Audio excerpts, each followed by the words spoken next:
So we're going to start right off with Larry. Larry, hi. How are you? Hi, I'm great. Thanks for having me again. I'm out of breath here. You do that very well. But we want to talk about the Schenectady School District. And I know it's not only your school district, because anyone watching that has a school district in their area, which they all do, Sure. are running into budgetary problems. How are you handling yours? Probably in similar ways that lots of districts are, through a combination of things. We look for opportunities for efficiencies. We look for places where we're doing some things that, maybe we can trim back a little bit, spend a little bit less, do with a few less staff.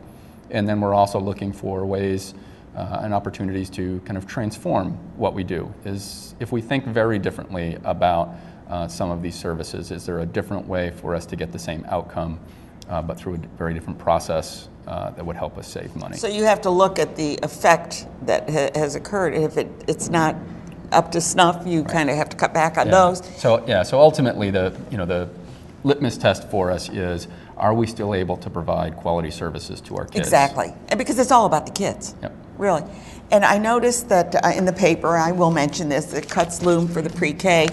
But that's not the only program you're having to look at more closely. Right. So that article speaks more broadly about pre-K, not our pre-K program, but in general, because of the sequester. Is that correct? Right. And so the sequester for our school district means about $410,000 less a lot of money. Yep. It's targeted at special education in Title I programs, so programs for students with disabilities and programs for students that are living in poverty. We are making some changes to pre-K, though, and we're shifting where some of those classrooms are to help us get kids to school without having to bus them. And so putting some of them into neighborhood or community schools, centers. Which, we're going back to the way things used to be. Kids walked to school and their parents knew where they were. Yep. Now, when we look at some of these programs, there's just a lot that you have to sift through to get. I can't even imagine how you deal with this. This is an incredible burden to look at, to have that much money cut out of your budget. Staffing, you mentioned disability, you mentioned special ed. BOCES is a large component, I'm sure, of your school, but Yes. It isn't your school district. So how does that work? Have they been cut back as well?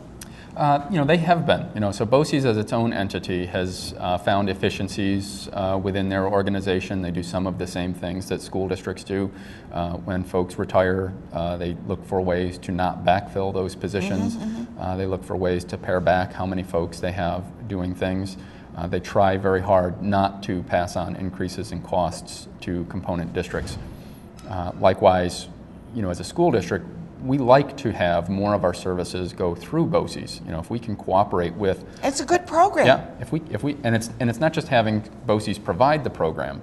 It's also sometimes we need BOCES to facilitate the cooperation between school districts. And so one of the things that we're going to be doing this year, this summer, Schenectady and Niskayuna are working together with BOCES in order to provide a joint summer school. So BOCES is the facilitator. Partnering is really what it's. I've talked to people that are involved in nonprofit organizations, arts programs. Everybody is looking to partner to make sure that they can stay viable. Yes.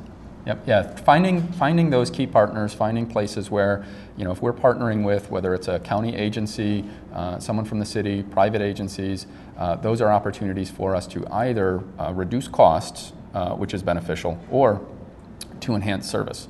And those are two things that we're constantly looking to do in engaging our partners. And so we've got right now, not related to the budget process, but multiple organizations from within the community that want to volunteer and help us address some early reading concerns that we have. When you were on last time, I think we talked a little bit about that, mentoring.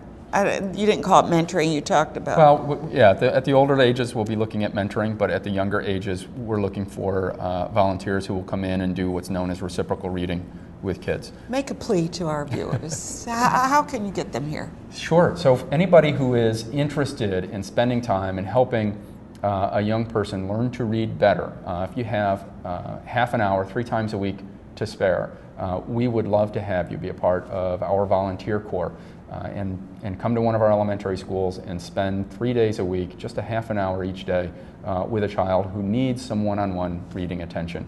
The kids would really benefit from it, and from the folks' perspective who do that volunteering, it's extremely rewarding. You'll get an awful lot out of it as well. Well, that certainly would catch my eye if I was thinking. And we have a large population, people that are retired. Are retired people, you like to have them as well, right? Absolutely, absolutely. Okay. And the kids love that. The kids love to have somebody who, it plays a role similar to what their grandparents might play for them. They really like being around folks who have some experience, who have a knowledge of a world beyond what they might experience themselves, or an era that is new to them. Yeah, exactly. Now, one thing we just talked briefly about getting some volunteers. Is there anything else that the public can do to help you? Maybe write letters, or what else can they do? Because we all are very interested in our schools. Because if we don't get the kids started on the right foot, they're never going to get there. Yep. So the first thing is just being aware of what our budget is. And so this year, our budget is about a 2% increase, budget to budget, from last year. It's a $159 million budget. It includes in it, we'll be going into our reserves a little over $2 million to help us bridge that gap. We'll also be seeking a 1% increase on the tax levy, about $500,000 additional money that we'll be seeking through taxes. And so making sure that you understand what that means, what a $500,000 increase on the levy means for you, what happens if that's passed, what happens if that's not passed, and making a good judgment about what goes on with the budget, either or, and then knowing when the vote is and getting out to vote. When is the vote? The vote's at the end of May. Okay. It's on a Tuesday. Yeah, yes. I can tell you that. It's on a Tuesday. And so those are important things. The other thing is, as we talked about before, Schenectady receives only 54% of the aid that we're entitled to by law. And so being an advocate for that, this is one of those areas where the school district and the city are really integral partners with each other, because our aid is so significantly below what every other school district gets. 54% of what the state says we should be getting. Probably the neediest too. And if we were at the median level, we would be receiving an additional $38 million of aid. This year, we've had to make reductions in our programs and services to the neighborhood of about $7 million. So clearly, $38 million. A lot of belt tightening there. $38 million of aid would mean we don't have to make any of those program reductions. We'd be able to make significant enhancements, and we would be able to reduce taxes, not increase them, by a significant amount for folks. And so I would ask folks to continue to advocate, make phone calls to their legislators, write letters, ask for Schenectady to receive its fair share of aid. You're not looking for an enormous, you're just looking for your fair share, and that's what it's all about. If we received the median level. Yeah, and 82%. I understand some of the richer school districts get more, and which is always amazing to me. Some do. There are 135 school districts in the state that are getting more than 100% of the aid that the law says they should get. More than 100%? More than 100%. Oh my gosh. The wealthiest school district in New York State is receiving more than 2,000% of the aid that the law says they should be getting. So. Oh, wait a minute. Yes. We're not naming names, but I'd sure like to know what those names are, but that'll be another show.